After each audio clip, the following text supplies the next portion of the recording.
Imagine a world where birthdays no longer mark our passage through time, where the lines on our faces tell stories not of decades, but of centuries.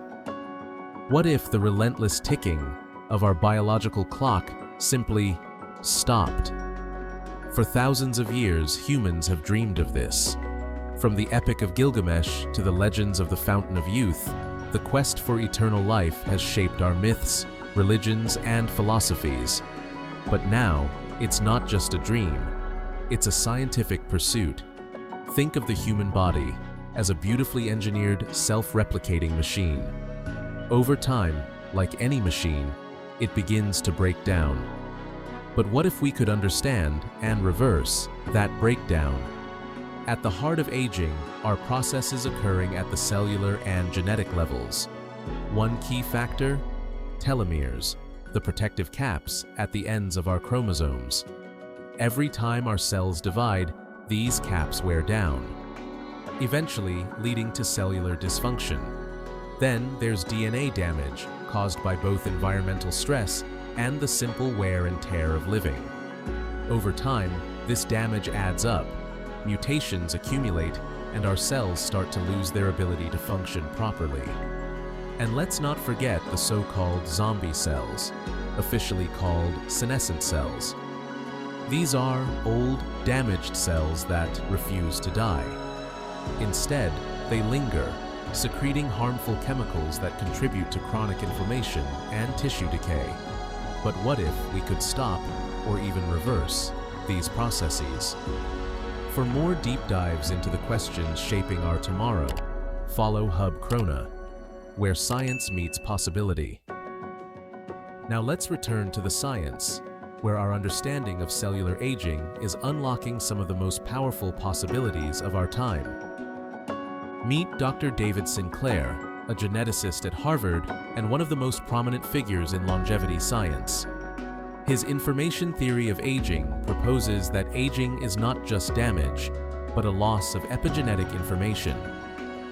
Think of your DNA like a CD. The data is still there, but over time, scratches, chemical and structural changes obscure the music. Sinclair's work focuses on finding a way to polish the disc, restoring the original instructions that the cells need to function like they did in youth. His research centers on molecules like NAD+, which decline with age but are essential for DNA repair and cell vitality. His lab has shown in animal models that reprogramming cells can not only halt but reverse aging symptoms.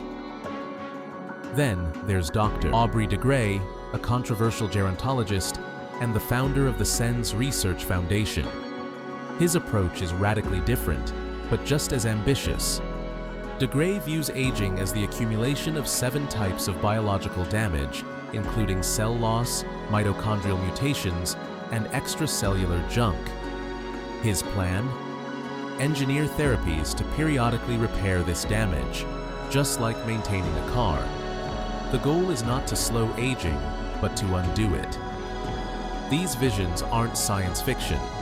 Animal studies have shown promising results, and new therapies called Senolytics, drugs that target and destroy zombie cells, are already in early human trials. But this is about more than biology.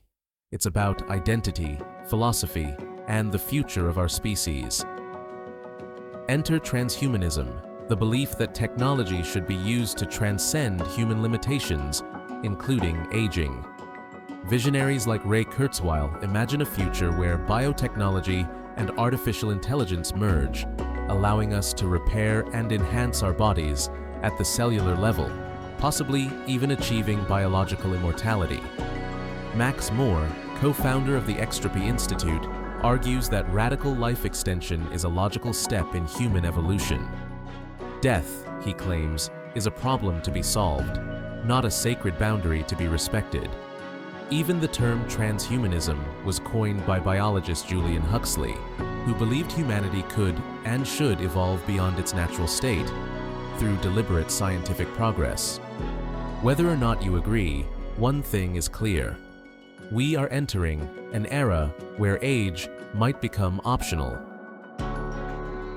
Of course, this dream comes with shadows. What happens to a world where people stop dying?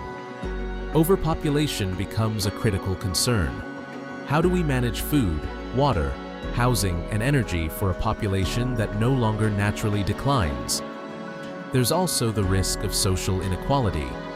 If these technologies are expensive, will only the wealthy become ageless? Will we see the rise of a biological elite living centuries while others remain bound by mortality?